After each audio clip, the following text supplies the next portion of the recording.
Eder. Mech. Pallister. Nel volto e sul corpo di Liliana, al momento del suo ritrovamento, c'erano delle formiche attive, ma non presentava le tipiche lesioni da formica, il che apre due possibili interpretazioni. Liliana era in quel posto da pochissimo tempo, oppure la cute, avendo subito delle modifiche, come il raffreddamento termico, non era più attrattiva per questo tipo di insetti. L'entomologa forense Fabiola Giusti, a cui è stata affidata la consulenza sull'intricato caso di Liliana Resinovic, ha notato un dettaglio molto importante.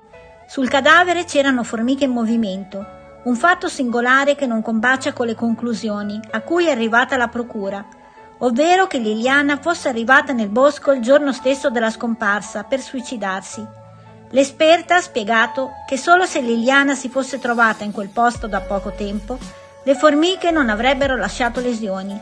Inoltre ha suggerito un'altra ipotesi, ovvero che il corpo di Liliana fosse stato inizialmente occultato altrove, in un luogo con basse temperature, il che potrebbe spiegare il motivo per cui la cute non era più attrattiva per le formiche. Per risolvere questo complicato caso, la Procura di Trieste ha affidato a un nuovo medico legale, la dottoressa Cristina Cattaneo, l'incarico di stabilire che cosa sia successo. Si deve determinare la data della morte, accertare i segni riscontrati sul viso e sul corpo di Lilli e stabilire se si tratta di suicidio o di omicidio. Per i familiari di Liliana il presunto suicidio è solo una messa in scena e le consulenze lo stanno confermando. L'avvocato Nicodemo Gentile, che assiste il fratello Sergio, è convinto che la nomina della dottoressa Cattaneo sia un ulteriore passo nella direzione della verità. La procura non ha chiarito la data della morte di Lilli, perciò si deve rivedere tutto. Siamo sempre più convinti che si tratta di un suicidio, perché molti elementi lo indicano.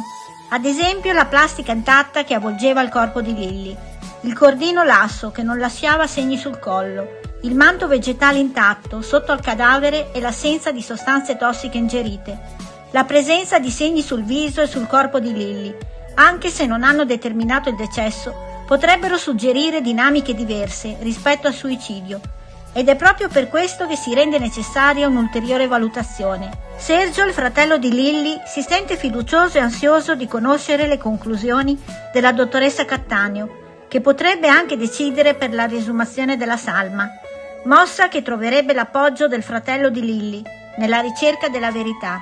L'ipotesi del suicidio resta inverosimile, alla luce di come è stata ricostruita la dinamica dei fatti. Secondo la dottoressa Gabriella Marano, non era possibile sapere qual era lo stato d'animo di Liliana in quel momento e la procura non ha preso in considerazione le sue relazioni. Tuttavia, grazie agli studi della Marano, è stato scoperto che Liliana stava per intraprendere una nuova stagione della sua vita ed era felice delle sue decisioni. Aveva intenzione di lasciare il marito, con il quale aveva litigato la sera prima di sparire, e andare a vivere con il suo amante Claudio Sterpin, 84 anni. Ci sono centinaia di prove dei loro contatti, così come le ricerche fatte su internet dalla donna, come divorziare senza avvocato e case di piccole dimensioni in affitto. Tutti questi elementi mostrano la volontà di Liliana di divorziare velocemente e trovare una casa dove vivere con l'amante o in cui sistemare il marito, ma i progetti si sono interrotti in una tragica giornata di dicembre, quando ha lasciato casa sua e non è più tornata. Nonostante ciò, la verità potrebbe essere più vicina di quanto sembri. Ehi, non dimenticare di iscriverti a questo canale.